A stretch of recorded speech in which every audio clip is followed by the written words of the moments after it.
Okay, we're going to take off the outer tie rod in, put your impact, bust that off, take a 3-pound hammer and hit right on the joint. Okay, I got 27 millimeter on your impact, bust off your lower ball joint. As simple as that. Take your 3-pound hammer, get a couple whacks on that spindle. Careful not to break stuff. Just pop out of it. Okay, with this, you got 7 bolts to take out your CV axle for your 4-wheel drive. Using a 15 millimeter with a 3/4 adapter. So what you gotta do is get that on there, break those loose. Like I said, there's 7 of them. Okay, for this part, you're gonna need an impact wobbly so you can get to your shock here in the bottom.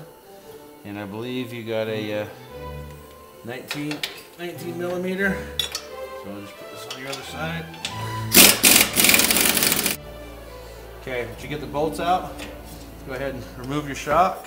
Now you can pull your CV axle out. Put that out of the way. Okay, for this part we're going to take out the lower ball joint. You want to take off your Zerk fitting first. Get that out of the way. Take a 3-pound hammer.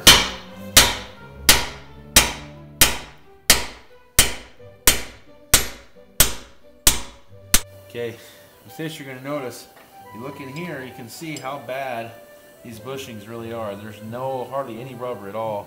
This big gap here, that's why we're going to replace this. So I'm going to bust this lock nut off. You have to have the wobbly on that impact. And you have camber adjustment, so I recommend having an alignment after you do this. So you just pull these rods out. These are called camber bolts. As you can see, they're kind of offset. So you just take these off. And sometimes they're on there a little rough. And pull the whole thing out.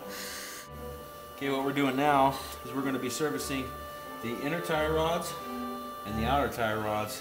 You have a clamp in here that keeps these two together. And all there is just 2 9/16 bolts that take and handle that. What we're going to do is we're just going to break this loose so that we can get that out. And unfortunately, this is the only wrench you can use. So, and when you pull these out and you service them, you always want to count the threads. When you twist these off, count how many times you rotate it. And when you put the new ones on, do the exact same count on rotation so that it's as close as can be for your alignment. So at least you can drive it to the alignment shop. Okay, we're going to go ahead and take our trusty pickle fork. Now these joints are virtually impossible to get off without this pickle fork. So it just wedges in there, and you get your 3-pound hammer, just hit it, and they pop right off. And there's your inner and your outer tie rod ends. They're identical, inside and out, they're both the same. But we'll go ahead and start servicing all this stuff and put it back together. It's pretty much all the same stuff. Just do everything in reverse. Okay, as you can see, there's quite a few parts that have to come out to service all that, but that's it right there. All those parts. So be ready to do some work. Okay, with this we're going to take the rotor away from the hub, but there's only one way you can do it. Okay, we're going to show you how to take and remove the rotor from the hub. This is your ABS hub ring. It walks into your spindle. So the only way you can do this is you have to take your studs and drive them through this plate. So what I do is just take a couple of these bolts, and you're going to actually have to put all of them in and just pound them through. So basically we've got all these nuts put in there, so what you have to do is just pound them out.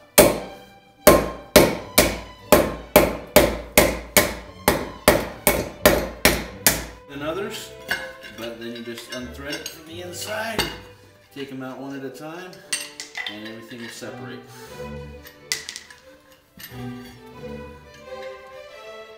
Lug nuts all out, and it should just pull out, but you have to kind of turn it to get it out of that hub assembly. And there you go. And then you can replace your rotor. As you can see, these are all the drill bits that I burned through getting these 3 bolts out. So it's pretty hard to do, but just so you can see, just plan on making sure you have some good carbide titanium drill bits. What I do is take all my bolts and I'll just put some gasoline in a little bucket, and this really helps just break down all the corrosion and everything that may be in there, and just let it sit for they're ready to put everything back together. And when you're ready to put everything back together, just hit it with some WD-40 or liquid wrench, and it'll help go back together and not have bolts showing up. Really good idea. Just let that sit while your bolts are there. Okay, what we've done is we've installed our clamp to release our bushings. It's a lot of pressure, about 700 foot-pounds. So you're going to have to use this to get that off. So just set it in place and tighten it down.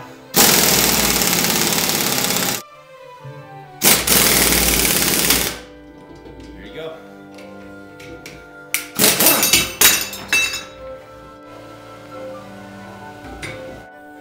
Okay, as you can see, we've got the old one out. It's quite worn out. There's not even a bushing on that side. You can kind of see why it needs to be replaced. It's all dry rotted. So what you want to do to get that cleaned out, you got a little bit of burrs in there, so take your wire wheel and a little drill. That's it. Okay. Got everything set up in place. Put a little liquid wrench right here so it can drive itself through, and it really helps it kind of go in. And go ahead and tighten it back down.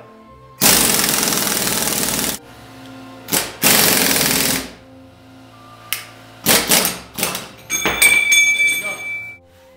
Okay, we're just going to kind of show you how to assemble this. We've got a bushing here that you got to put this on the outside so it has somewhere to drive that to, and this clamp goes on this side. You may have to get a pretty assistant on the other side to help you out.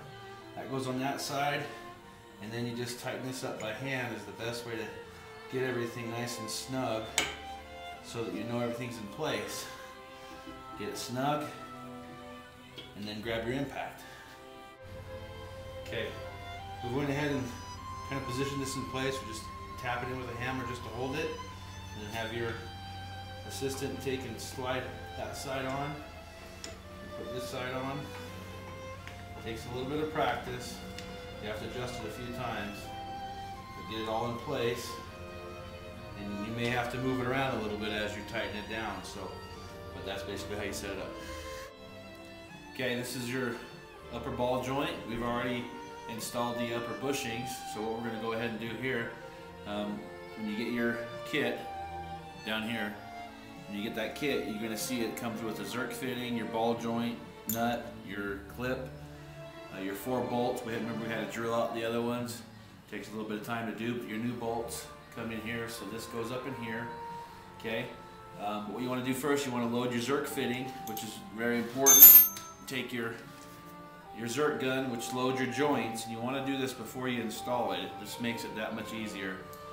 You got a green grease in there. You want to drive that out. You want to get your new grease in there. See out? That's important. You want that first before you assemble anything. And then I'll show you what to do once you get it all in there. So we're going to go ahead and put this up in there. These bolts, you need to make sure that the heads are on the bottom.